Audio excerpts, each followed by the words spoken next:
Hey everybody, welcome back to Progressive D&D. I'm Dan, and today we're going to take another look at D&D Beyond's maps and what improvements they've made since my last video. Stick around. So let's see, I'm going to bring up my current campaign, which is Vecna Eve of Ruin. A lot of that hasn't changed.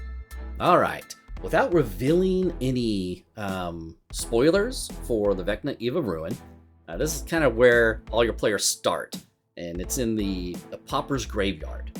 Some of the features that I had asked for, they've implemented. So, for example, one of my big complaints prior was the pan feature.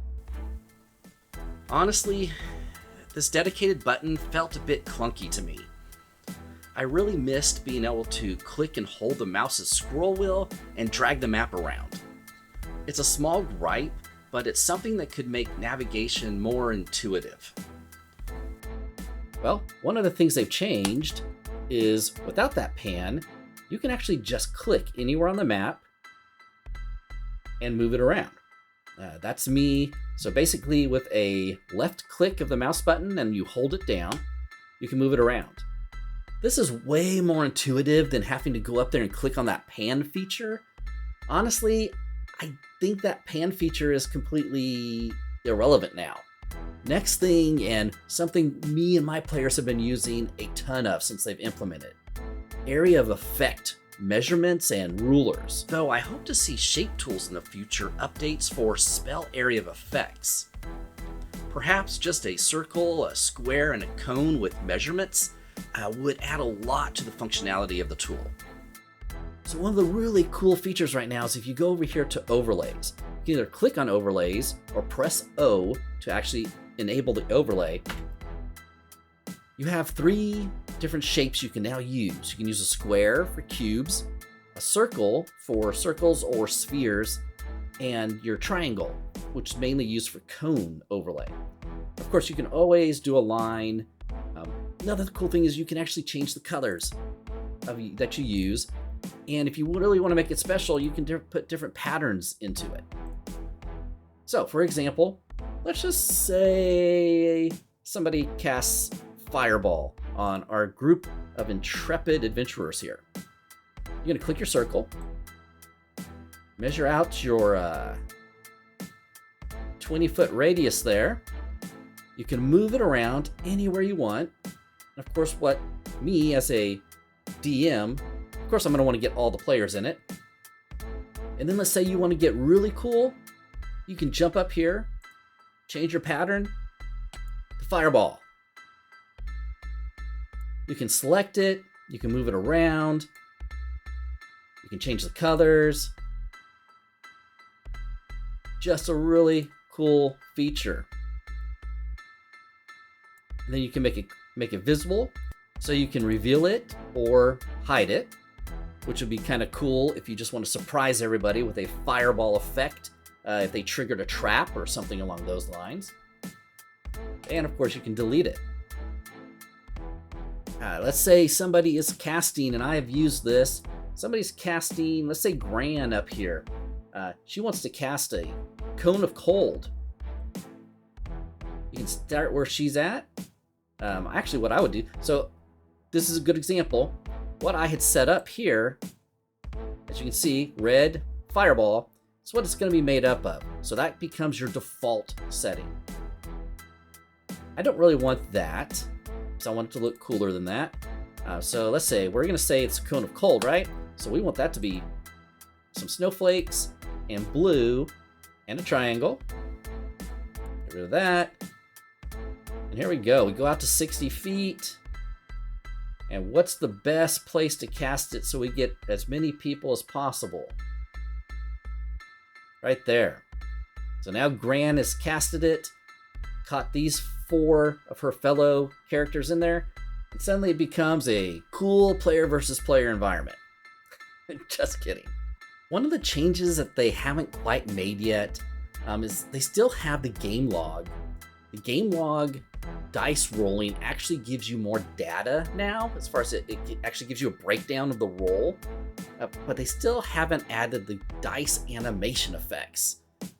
I don't know if this is on their roadmap, but I sure hope they'll add that at some point, because that would be so cool to see the dice that I've bought roll so that everybody can see those. Might be wishful thinking, but I'm definitely going to add that as feedback, that maybe they can look at that. A lot of the things I've added for feedback have been added.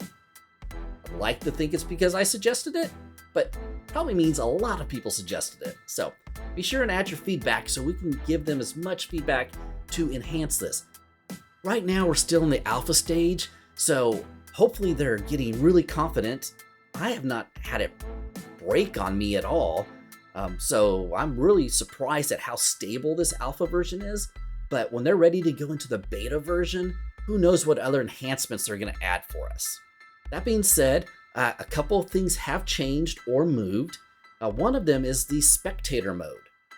Spectator mode is an actual option to select here. The cool thing about this, and I'm going to actually let's reduce this. This tab opened, and that's my Spectator mode.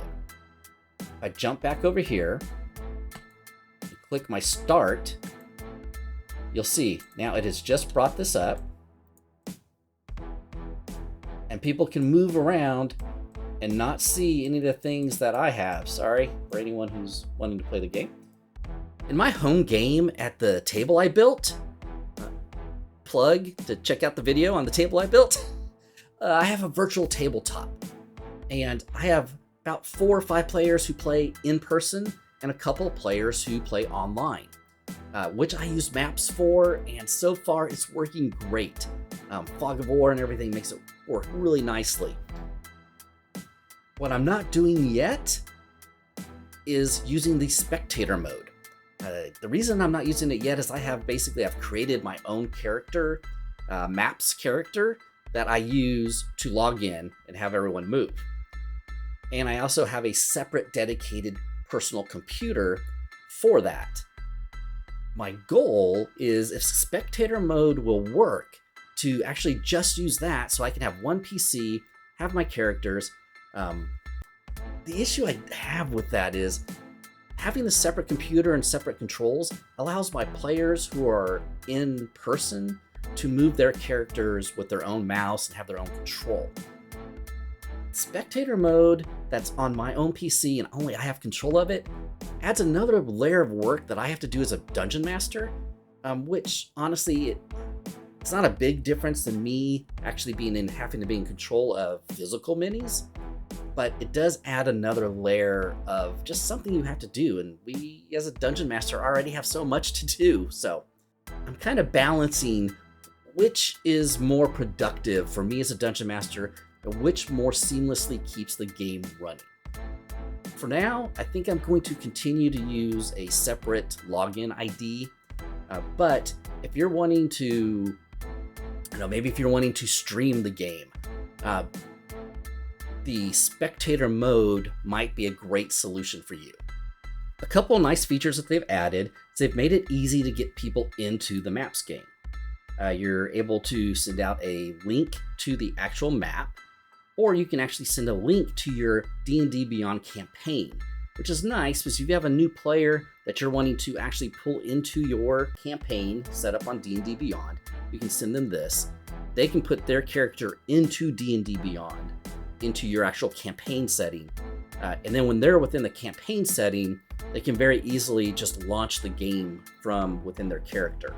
So for those of you who are not familiar with how to jump into a game that you've been added to, let me show you how to do that. It's really simple.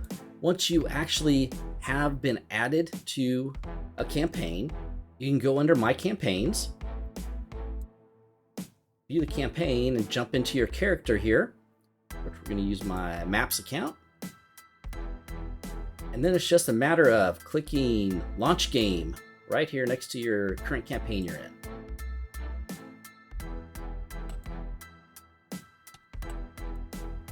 And as long as your DM has the game running, it's going to launch the game and drop you right into it.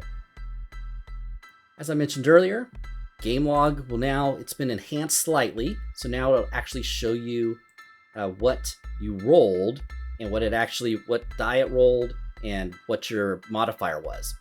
So they rolled a 20, got a 13 plus a 7 modifier to that athletics check. It's kind of nice because as a DM, I sometimes do like to see what modifiers were applied. Because, for example, you see this roll of 26.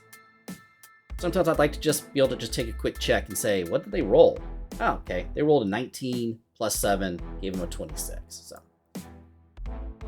it's a nice enhancement, although I would still, as I mentioned earlier, and I'll keep harping on, I would love to see the die animation. It might make it where it gets a little bit cumbersome and overwhelming, and it might even be a stress on some people's system.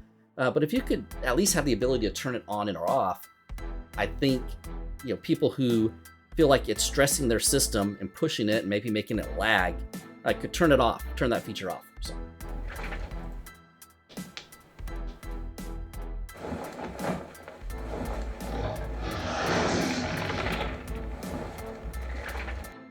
And the last thing I'll just mention is D&D Beyond continues to keep adding more and more maps. You go to your map browser, you're going to see all the games that you currently have that have maps associated with them.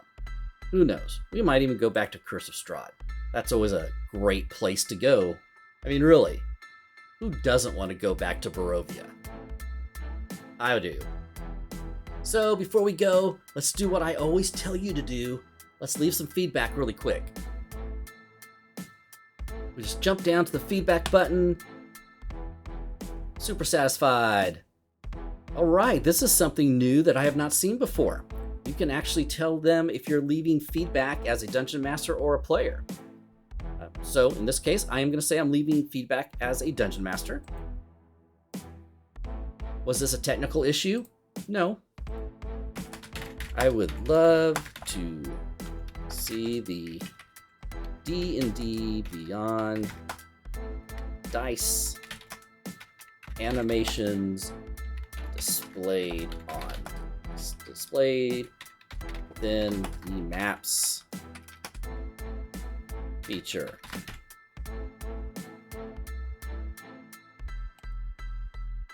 Thanks for doing feedback. Close it. And that's all there is to it. It's up to us to make this tool the tool that we want to use. If this video helped you and gave you some additional information and maybe encouraged you to use maps, hit like. If you haven't subscribed to our channel yet, hit subscribe. We'd appreciate it. We're a small channel. We're growing. And we just want to keep delivering to you the content that you want to see. So until next time, keep rolling those 20s. Yo, progressive D&D, we the finest. Dungeons deep, dragons big, ain't no blindness. Roll the dice, take a chance, feel the kindness. Your goals rise, villains fall, break the silence. Every week, new quest, new alliance. From the battles to the quest to defiance. Be a rogue or a mage, show your science. Follow us, don't be late, pure reliance.